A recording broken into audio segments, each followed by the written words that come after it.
warahmatullahi wabarakatuh. Saya Cemila. Dan saya Komika Bintang. Spesial Ramadan pada hari ini kita ada di Kota Bogor. Tempatnya ada di mana, Cemila? Di Alase. Di sini tempat orang nongkrong loh, bisa ngopi, terus bisa makan, dan juga di sini ada galeri pernak-pernik. Jadi di sini itu berbagai macam ada dijual loh. Apalagi kita pas banget momennya buat anak-anak muda yang nongkrong di sini bisa gibah-gibah, ya kan? Jangan dong, oh gitu ya, bulan puasa, say. Iya, oke. Pastinya gini loh. Gimana? Di sini kita bisa berbuka bersama. Iya, bersama keluarga, teman dan rekan semuanya. Tapi ya.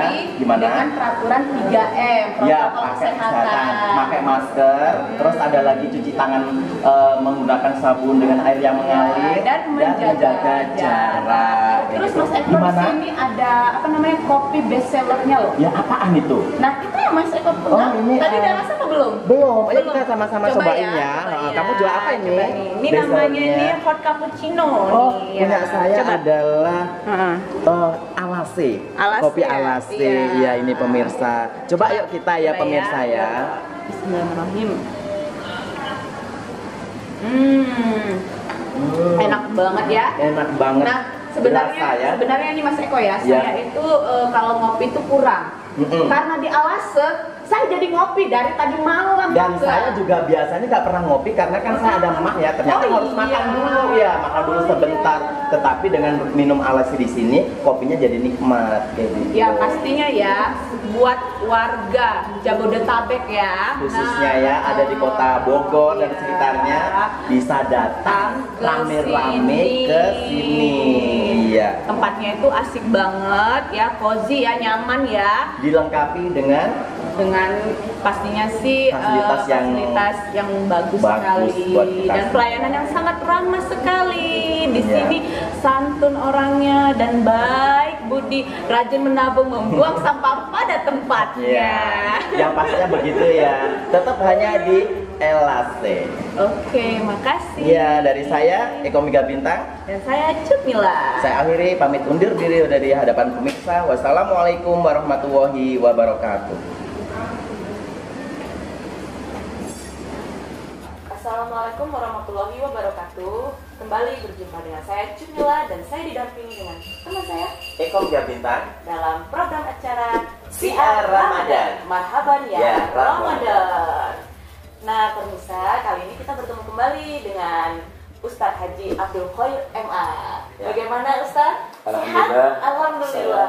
Tambah kinclong aja ya Pak ya. Auranya itu luar biasa. Dan Mas Eko, Pak Mira juga semuanya sehat. Amin. Juga pemirsa mudah-mudahan sehat walafiat. Ya, hari ini episode kali ini kita buat pemirsa tidak lupa kita memberikan yang terbaik buat pemirsa, dan kali ini mungkin Ustadz ada tema yang lebih luar biasa lagi daripada yang kemarin. Ya, baik Mas Eko, tema kali ini adalah Rasulullah adalah sang idola yang terbaik. Rasulullah adalah uswatun hasanah yang terbaik dalam hidup kita. Allah Subhanahu wa taala menjelaskan dalam Al-Qur'an seperti dalam surat Al-Ahzab ayat 21. A'udzubillahi minasyaitonir rajim. Laqad kana lakum fi Rasulillahi uswatun hasanah liman kana yarjullaha wal yawmal akhir wa dzakarallaha katsiran. Sungguh kata Allah telah ada pada diri Rasulullah SAW uswatun hasanah, contoh yang terbaik bagi mereka yang mengharapkan rahmat Allah, bagi mereka yang yakin dengan datangnya hari kiamat, dan bagi mereka yang banyak berzikir kepada Allah Subhanahu wa taala. Mas Eko, Ya. ini terjemahan surah Al-Ahzab ayat 21. Lalu pertanyaannya adalah, kenapa Allah Subhanahu wa taala memilih Rasulullah sebagai uswatun hasanah, sebagai proyek percontohan? Jawaban pertama adalah karena beliau adalah manusia biasa, sama seperti kita. Namun bedanya, beliau diberi wahyu oleh Allah Subhanahu wa taala ya Al-Qur'anul Karim. Allah katakan dalam Al-Qur'an, "Qul innama ana basyarun mislukum yuha ilayya." Katakan yang Muhammad, sesungguhnya aku adalah basyarun, manusia sama seperti kalian. Cuma aku diberi wahyu oleh Allah, yaitu Al-Qur'an. Ketika Siti Aisyah radhiyallahu anha ditanya, "Ya Aisyah, apa sih akhlaknya Nabi?" Jawab Rasulullah ketika itu, ketika sahabat bertanya kepada Rasulullah, "Maaf, kepada Siti Aisyah, kana khuluqu Al-Quran, akhlaknya adalah Al-Quranul Karim. Yang kedua adalah ketika Nabi dipilih oleh Allah sebagai uswatun hasanah karena beliau adalah memiliki profil, memiliki kepribadian yang sangat lengkap. Sebagai apapun profesi kita, beliau adalah seorang pemimpin negara, imamun adil, beliau seorang pedagang, pengusaha yang sukses, at-tajir as-sadiqul amin, pedagang yang amanah, yang jujur. Beliau seorang pemimpin rumah tangga. Bahkan beliau mengatakan baiti jannati, rumahku syurgaku di dunia. Dan beliau mengatakan khairukum li ahli, sebaik-baik adalah orang yang paling terbaik untuk keluarga kalian. Dan sebagai anggota masyarakat beliau mengatakan khairun nasi anfa'un linnas, sebaik-baik manusia adalah orang yang sangat bermanfaat untuk manusia yang lainnya. Kemudian sebagai panglima, beliau pun seorang panglima, beliau pemimpin perang, beliau seorang yang sangat luar biasa. Dan beliau mengatakan la tatamanna liqa'al adu, jangan cari musuh, mintalah yang damai-damai saja. Rasulullah begitu hebatnya sebagai seorang apapun kita, apapun profesi kita, yang pantas ditiru oleh kita adalah Nabi kita Muhammad SAW. Dan Allah juga menegaskan dalam surah Al-Imran ayat 31, Qul in kuntum tuhibbunallah, katakan ya Muhammad, katakan kepada umatmu, in kuntum tuhibbunallah, jika kalian mengaku cinta kepada Allah, fattabi'uni, ikutilah aku Rasulullah Muhammad SAW. Maka ada dua hal yang akan Allah berikan. Yang pertama, yuhibbukumullah, Allah akan cinta kepada kalian. Yang kedua, yaghfir lakum dzunubakum, Allah akan ampuni dosa-dosa kalian. Jadi cinta Allah dan ampunan Allah akan Allah berikan kepada kita manakala kita mau meneladani Nabi kita Muhammad SAW. Lalu apa bukti cinta kita pada Nabi? Yang pertama, perbanyak baca selawat kepadanya. Karena cinta itu memperbanyak selawat. Yang kedua, hidupkan sunnah-sunnah Nabi kita. Misalnya, hidupkan malam dengan tahajud, siang dengan duha, perbanyak istighfar, baca Quran, sedekah dan sebagainya. Kemudian tentunya Nabi punya akhlak yang sangat indah yang kita kenal dengan staf, sidik, tablik, amanah dan fatonah. Dan banyak lagi akhlak Nabi yang lainnya. Yang pasti ketika kita mencintai Nabi, perbanyak selawat kepada Nabi dan hidupkan sunnah-sunnah Nabi kita Muhammad SAW. Allah akan cinta kepada kita dan Allah akan ampuni dosa-dosa kita. Demikian Mas Eko ya. Sebagai keterangan hari ini tentang yang singkat ya keluar dari Muhammad SAW. Ya. Jadi ini ada pertanyaan juga Ustaz dari pemirsa di rumah, bahwasanya kita kan sebagai kita mencontoh Nabi Muhammad SAW sebagai suri teladan yang terbaik buat umat walaupun buat keluarganya gitu. Apa yang kita harus contoh kita sebagai seorang calon imam atau imam keluarga untuk seorang istri ataupun untuk keluarga? Ya, sebagai kepala rumah tangga, beliau mengatakan baiti jannati, rumahku syurga di dunia. Rasulullah meskipun rumahnya sangat sederhana, ya, tapi beliau mengatakan rumahku surgaku di dunia. Karena beliau begitu sangat memberikan contoh yang terbaik bagaimana hak-hak seorang suami, hak-hak seorang istri. Beliau ajarkan bahwa seseorang itu ketika berumah tangga akan diberkahi oleh Allah Subhanahu wa taala manakala rumah tangganya pertama diniatkan oleh Allah Subhanahu wa taala. Yang kedua adalah sesuai dengan syariat Allah dan Rasulnya. Jadi lengkap, rukun nikahnya lengkap, semuanya lengkap, ada saksi, ada walinya, semua sudah lengkap rukun-rukun nikahnya. Maka pernikahan yang diniati karena Allah, bukan hanya sekedar ingin melampiaskan kebutuhan biologis saja atau ingin punya keturunan saja, tapi karena Allah. Cintai aku karena Allah, kata beliau. Yang kedua adalah mengikuti yaitu perintah Allah dan Rasulnya, sesuai dengan syariat Allah dan Rasulnya. Kemudian seorang itu menikah biasanya karena faktor cantiknya wajar, atau karena faktor kekayaannya juga wajar, atau karena faktor keturunannya juga wajar.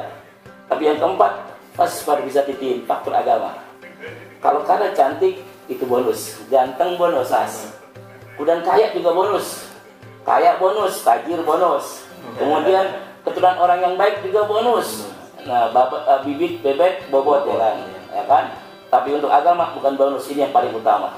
Nah, bagaimana mengajarkan Nabi SAW mengajarkan yaitu tentang agama, hak-hak suaminya ada, istrinya pun ada. Nanti akan ada penjelasan tentang materi tersebut. Bagaimana suami, bagaimana istri yang terbaik. Mungkin Mbak Inilah ada yang mau disampaikan. Mungkin agak berkaitan ya. Ya. Bagaimana dengan hal poligaminya, Ustadz? Masalah poligami. Rasulullah itu Beda teknis. pemirsa, Rasulullah itu selama beliau menikah dengan Siti Khadijah Ya. tidak pernah berpoligami. Jadi Rasulullah itu menikah dan Khadijah tidak punya istri yang lain kecuali Siti Khadijah. Setelah Siti Khadijah meninggal dunia, barulah beliau menikah. Dan itu pun yang dinikahi adalah janda-janda tua, bukan janda muda. Muda-muda ya. Jangan salah ya. Nabi ini itu menolong mereka. Ini ada kaitannya dengan Cutmila kan Ustaz? Iya. Mungkin bisa dikorek-korek sedikit. Soalnya saya lihat di di kenyataan sekarang ini ya banyak disalahgunakan. Oh, gitu ya. Iya, benar. Bilangnya sunnah Nabi ya. Tapi mungkin Cutmila juga saya dengarkan ceritanya juga begitu ya. Apaan sih? Ya, kalau urusan yang begini sunnah Nabinya luar biasa. Iya.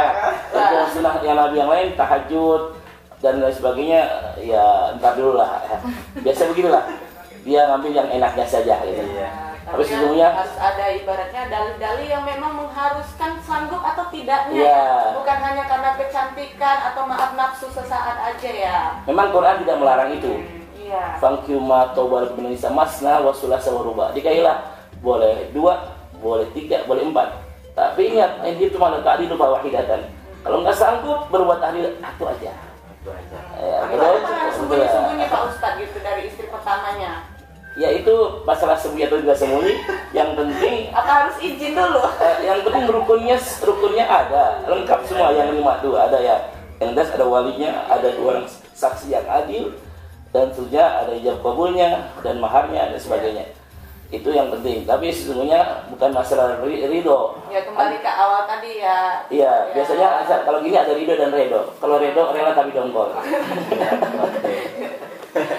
Ya udah, buat pemirsa pastinya sangat menarik juga ya kisah Nabi ya, istilahnya menjadi contoh bagi umat juga, dan buat kita semuanya khususnya pribadi dan buat pemirsa di rumah kayak gitu. Iya. Jadi yang perlu dicontoh itu Mas, pertama ibadahnya. Ya. Menghidupkan sunnah-sunnahnya dari mulai tahajudnya yang kita sering kenal bagaimana Nabi tahajudnya, duhanya, Iya. kemudian dapat rezeki jangan lupa terima kasih, sedekahnya dan seterusnya. Dan juga akhlaknya Nabi ya sidik, tablik, amanah, fatona. Ini yang penting. Itu yang paling penting ya Ustadz ya. Kejujurannya, amanahnya dan Mungkin pemirsa juga lebih tahu ya, nanti ini adalah sebagai pembelajaran kita juga ya, Bismillah, dan pemirsa di rumah. Baik pemirsa di rumah, itu dari perbincangan kami dengan Ustaz Haji Abdul MA. Dan tidak lupa kami menghimbau kepada masyarakat Indonesia harus menjaga protokol kesehatan COVID-19, kita tetap menggunakan 3M, memakai masker, mencuci tangan, dan menjaga jarak. Dari kita sudahi dulu ya. dari dulu acara kami. Ya. Dari saya akhiri, sebelum saya akhiri, saya masih bersama Cutmila dan saya Komika Bintang bersama Haji Abdul Khair MA. Dari saya akhiri, wassalamualaikum warahmatullahi wabarakatuh. Marhaban ya Ramadan.